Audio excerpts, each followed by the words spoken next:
marketing. Now, marketing to me, I struggled with it early on because I think ethically I struggled with it. This idea of working in healthcare, but also trying to promote what you do.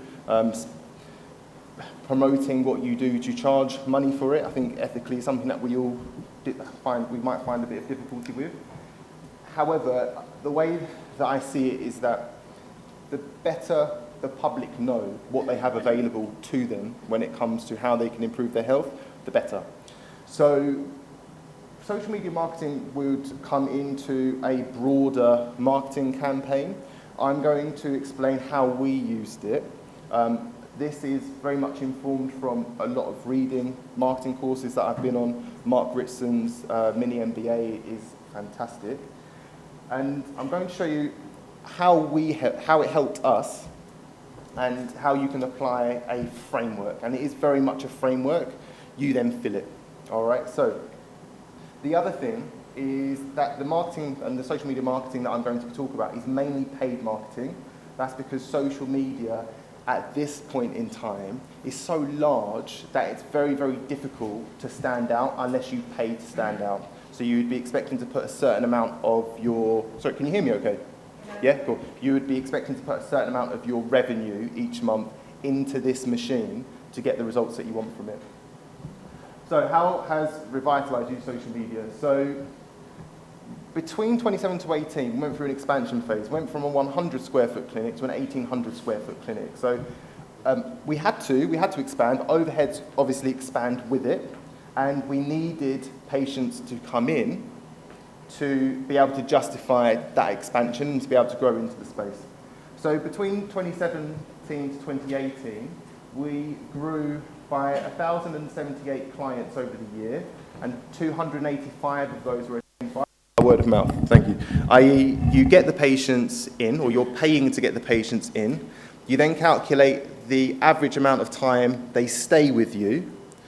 You then take your gross profit from that, and you hope, or you should be working towards a gross profit after that, i.e. that, so the amount that you've spent is worth it because you've taken more than the amount that you've spent.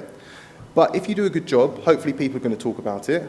So then when you look on how people have heard about you, and it's really important that you ask how people have heard about you, if you're getting, say, 50% people hearing about you via word of mouth, then you can expect a 100% return on ad spend because you know that those people are going to tell another person, and then you're going to double the return on ad spend. All right? So just out of interest, can you put your hands up, please, if you work somewhat in the private sector, just so I can know? Oh, okay, perfect. That's all right. So it's well suited. Okay. So currently we spend about 10% of revenue on marketing. This tends to be industry average, or you could say market average. So most companies, if they're looking to grow and they're quite serious about their marketing, they would be looking to spend 10% of the revenue, at least, or 10% of the revenue that they want. So if they're turning over, say, £50,000, but they want to grow to £100,000, they'll spend £10,000 a year on marketing. So they're kind of paying it forward, all right? And the return on ad spend has been stable for 6 years. So every year we've attained at least 1,000 customers, or at least 1,000 clients a year. And social media return on investment has been relatively stable. So year on year, we've accumulated the same amount. And that's grown to a client base of about 10,000 clients. All right, so how to do it? The key thing is to be market orientated. Now, the quite nice thing with marketing is it very much reflects how we're going in healthcare. Healthcare is patient-centered, trying to match patient expectations and match patient desires to the intervention. And what we have here with market orientation is a phrase that, say, Seth Godin would use is, rather than finding customers for your product, you find products for your customers. Now, for us, that means understanding exactly how our patients or clients position us within their minds, and then understanding how we can use what we offer and position what we offer to them in a way that makes sense, in a way that they like. So the most important thing then is to research how your customers view you. For us, it was an incredibly rewarding, and it was a very insightful process. So we would take 10 or 15 patients and we'd sit down with them, or we'd phone them, and we'd ask them very open-ended questions as to how they view us, what do they think of us, what do they get from coming here. So you've got then a lot of information, a lot of qualitative information, and then you can start to theme it. And once you develop themes, you can start to code it, and you can code it based on frequency, right? So these are the most frequent traits that we saw as to why people come to see us. The number one thing was our kindness. They really loved sitting down talking to a person who was kind, who put their interests first.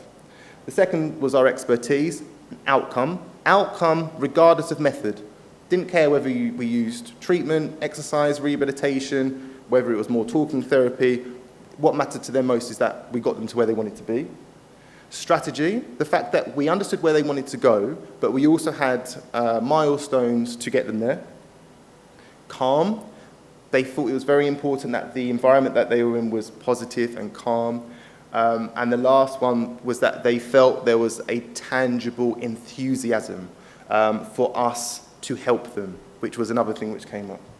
So what that then enables us to do is to set a strategy looking at speed and objectives, i.e. when we do start to market, what are our objectives of the marketing? How much do we want to grow by? Who do we want to reach? And then we have also the different speeds, which would be the different formats in which we advertise. So we as individuals are extremely emotive. We're probably going to listen to an emotional message far quicker than we listen to a logical message. So we can say that emotion is at speed 1. So this once again comes from quite widely used market strategy. So more of an emotive overarching message would be speed 1. Tends to be, especially in the early stages when people don't know about you. And I would say that if you haven't used social media marketing yet, it might be that quite a lot of people don't know about you, especially in that social media space. And also that people forget quite quickly. So I, for example, might know that I've met someone who I do know who does this, but I can't quite remember who they are. And with social media advertisement, you can very easily market to these individuals very cheaply on a very regular basis to remind them who you are and what you do. We're going to go through examples of these messages in a second, but speed 1, improving brand awareness based on emotional desires. I want to be able to pick up my kids again. I'm really concerned. I don't know what's wrong. Can someone please help me? These are all very, very emotional messages, right? Speed 2, you'd be then looking at maybe 30 to 20% of your budget. And this is how you position your brand as a solution to known problems in a factual way. Did you know that, for example, osteopaths or Revitalise has a 96% satisfactory rating? Did you know that it takes on average 5 patients or 5 visits for us to discharge patients? Did you know that we're rated 5 stars? Did you know that strength is an asset to your health? Did you know that pain reduction can come in these ways? So these are more factual ways that you can position what you're doing. And then speed 3, or more content marketing, is probably what you've covered before, or what you've seen before, which is where people are just regularly posting on Instagram and Facebook and things like that, right? So no money behind speed 3, or you can boost it for, say, like a small amount.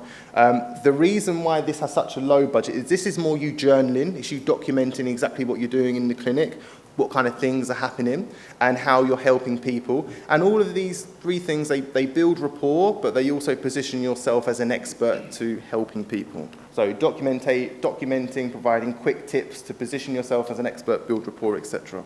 So content, the 5 phases of content marketing. Now, this is feeding very much into that speed 3 before we move on.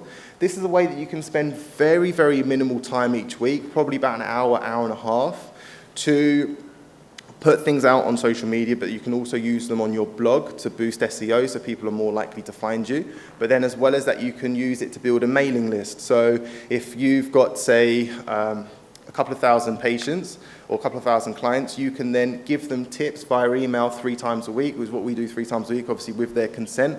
And once again, they're getting just a regular reminder of what you do, how you can help, but it's done so in a novel way, a way that they're not going to get annoyed, a way that they're quite appreciative of it. There's another quote by, I think, Seth Godin again, which is that if you stop emailing and people ask you what's happened, why aren't I receiving these emails anymore, then it probably you're doing a very good job. All right, so that's what you should be aiming for.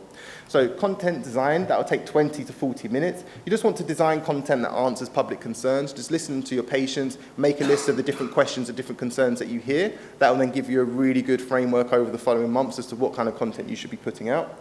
And you can obviously video yourself talking about that, or video with their consent, yourself talking to a patient about that, for example. You've then got copywriting for content, 20 to 40 minutes, using persuasive writing techniques. The acronym DeForestly is really good for guidance. I'm going to go through that in a second. It's a way that you might have covered something like that at school when you're going through persuasive writing, but it's a really good format to write emails and write content as well. Scheduling, so for scheduling these posts for social media doesn't take long, about 10 minutes. Scheduling them for email delivery, once again, doesn't take long, about 5 minutes.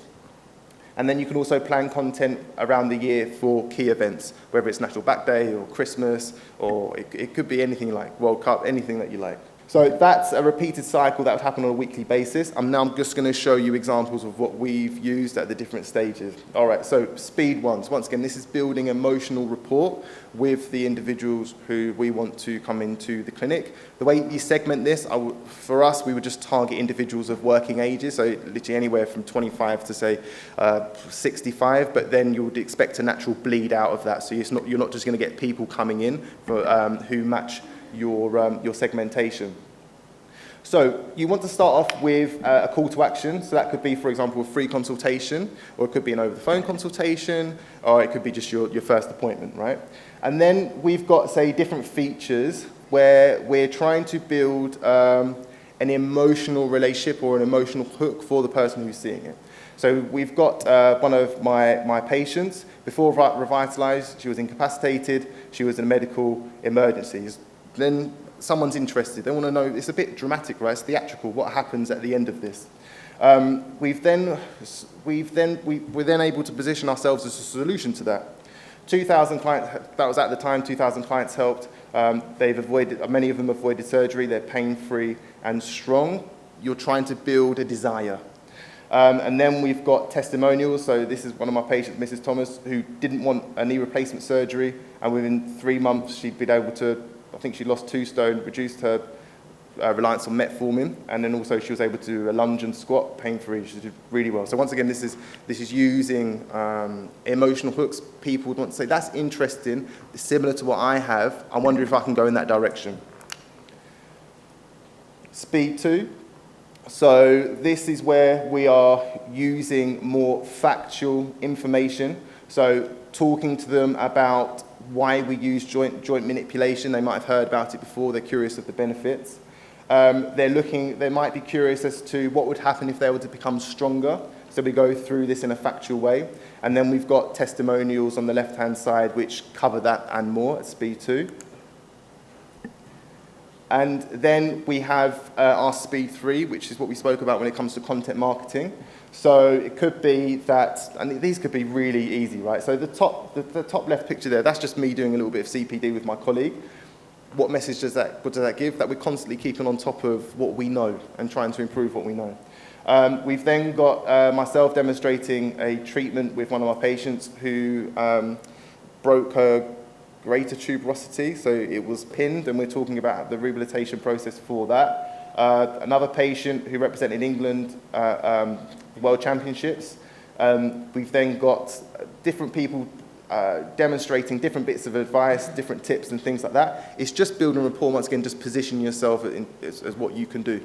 Frequency and consistency, I would say, is the most important thing. You don't have to get it just right. Start off almost like throwing the kitchen sink at it, and then just refine it based on your feedback. So, useful tools that I covered. So, persuasive writing. All right, so DeForestly. It's an acronym which you can use. You can use it not just in your content marketing, you could use it in arguments as well. So it's a really good way to put across an idea very fast. So, direct address. I think this, or this is the fact. Anecdote.